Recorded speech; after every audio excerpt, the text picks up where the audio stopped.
kisah tentang Khalifah Umar ibn Khattab radhiyallahu ta'ala anhu wa arda. Khulaso ringkasan tentang Sayyidina Umar ibn Khattab. Beliau adalah Umar. Ayahnya adalah Al-Khattab, kakeknya adalah Nufail. Panggilan beliau adalah Abu Hafs.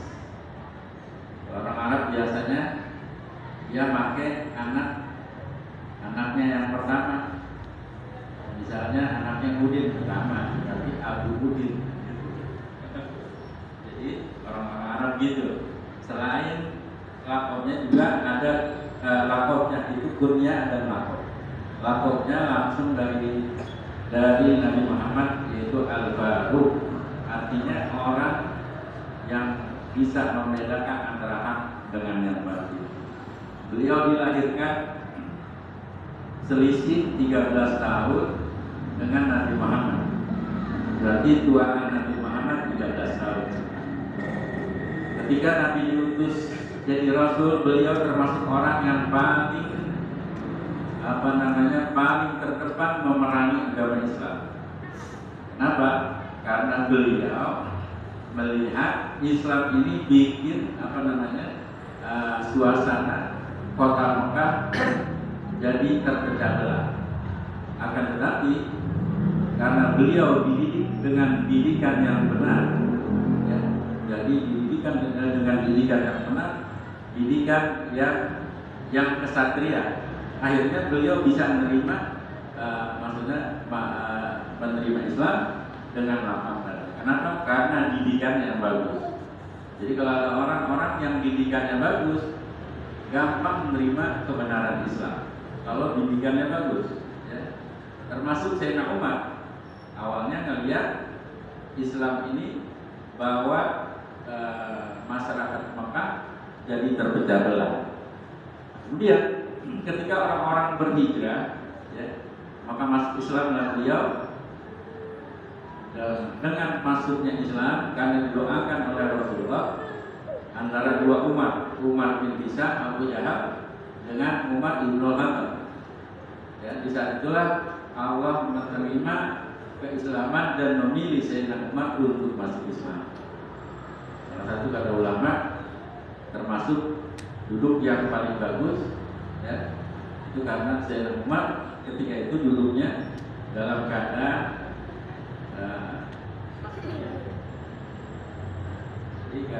duduk yang paling bagus, jangan begini,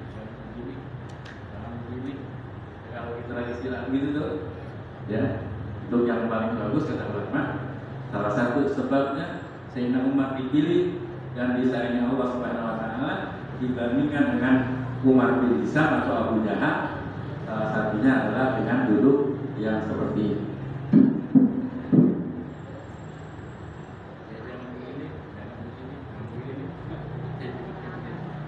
Kita lama-lama pada habaib kalau lagi silat duduknya begitu. Kenapa? Karena alam berkah dari Sayyidina Umar bin Khattab. Kemudian juga dengan dipegangnya khalifah oleh Sayyidina Umar bin Khattab, kekuasaan Islam menjadi tambah luas. Yang pertama, penaklukan Damaskus.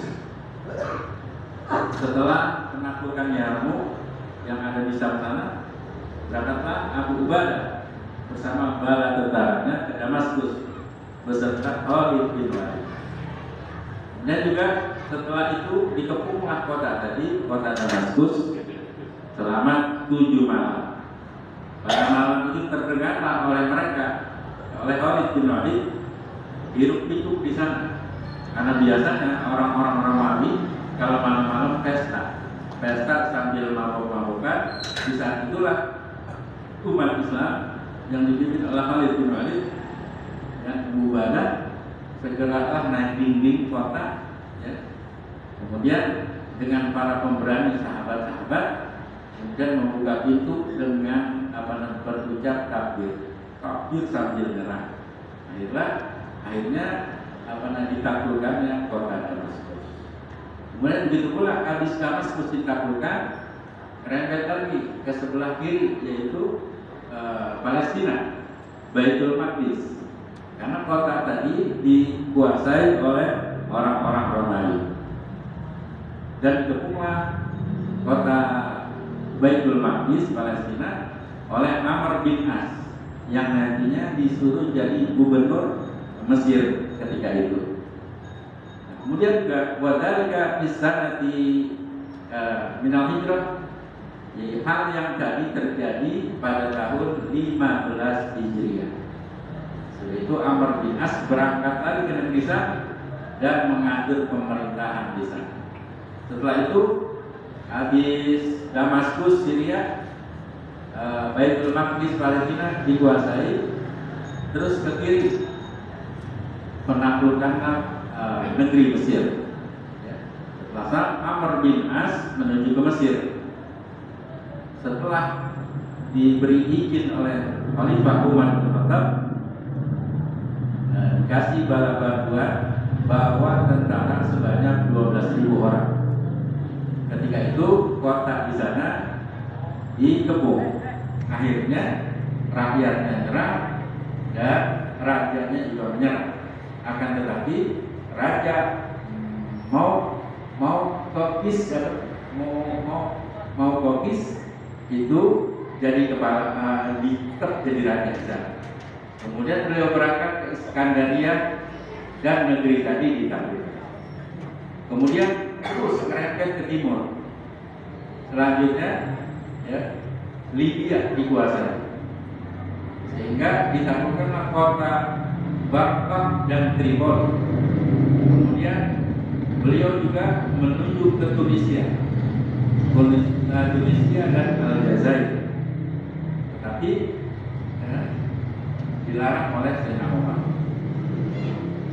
Kemudian Sayyidina Umar Ibnu Khattab ditaklukkanlah negeri Persia. Setelah orang-orang Romawi menyiapkan tentaranya untuk merebut negeri-negeri yang ditaklukkan oleh orang Islam, mereka ingin sekali merebut negeri-negeri tersebut, termasuk kota Damaskus dan Syria. Nah, itu pengen kembali direbut oleh kota Romawi. Kemudian Sayyidina Umar sebagai khalifah, apa yang dipelopori, sesuatu yang dipelopori oleh Sayyidina Umar. Yang pertama, nama Amirul Mukminin. Sebelumnya Sayyidina Abu Bakar As-Siddiq bergelar khalifah, digantilah oleh Sayyidina Umar jadinya Amirul Mukminin. Terus berlanjut berganti presidennya orang Islam, pemimpinnya orang Islam, namanya Amirul Mukminin. Kemudian juga beliau juga orang yang pertama menyuruh perluasan Masjidil Haram dan Masjid Nabawi. Kemudian juga Sayyidina Umar, beliau adalah orang yang pertama menyuruh menggunakan tahun Hijriah. Di tahun Hijriah yang kita kenal sampai sekarang itu adalah idenya Sayyidina Umar Ibnu Khattab. Ketika itu Sayyidina Umar memanggil para sahabat, pembesar sahabat. Akhirnya dipilihlah hijrahnya Nabi Muhammad ke kota Madinah, dijadikan awal tahun perhitungan dalam Islam. Kemudian juga beliau adalah orang yang pertama menyuruh mengadakan catatan pembukuan. Kemudian juga keluar masuknya keuangan pemerintah dalam membagi gaji para pegawai dan siapapun yang berhak menerima. Jadi beliau pencetus administrasi tentang negara. Beliau juga adalah orang yang pertama mendirikan rumah pertemuan yang dimana di situ dipenuhi dengan jaminan untuk menolong semua orang-orang yang kehabisan bekal. Beliau juga orang yang pertama menyelidiki rakyat di waktu malam. Kalau bahasa sekarangnya apa tuh, presiden? Belusukan. Presiden berkunjung satu tempat, belusukan. Itu orang yang pertama, raja atau pemimpin yang pertama belusukan adalah Sayyidina Umar bin Khattab. Ketika itu Madinah dilanda kekeringan, sehingga tahun tersebut dibilang tahun abu karena nggak pernah beberapa tahun nggak turun hujan. Suatu malam Sayyidina Umar belusukan ke kota Madinah, pelosok-pelosok kota Madinah. Disitulah beliau mendengarkan ada seorang anak kecil nangis. Akhirnya ada ibunya lagi masak. Kemudian setelah lama Sayyidina Umar bertamu ke situ dan nanya, "Wahai ibu, itu kenapa anak nangis?" Kata ibu sambil sinisnya, karena kesel. Biasanya kalau rakyat miskin nggak diperhatiin, itu biasanya gerundel, bahkan ngomongin jelek tentang pemimpin. Umpama kita ada yang miskin yang misalnya siapa? Presiden. Itu biasanya bukan hal yang baru. Di zaman Sayyidina Umar bin Khattab, ketika lagi zaman kesusahan, Sayyidina Umar ketika belusukan dengerin anak yang lagi nangis. Kemudian disamperin ibunya lagi masak. Kemudian izin, ibu, bolehkah saya menghampiri ibu? Boleh, silakan. Ditanya, kenapa itu anak nangis? Apakah dia sakit? Sedangkan ibu tadi nggak tahu bahwa yang nanya adalah Sayyidina Umar. Ya. Ketika itu ibu sambil masak anaknya nangis. Ya.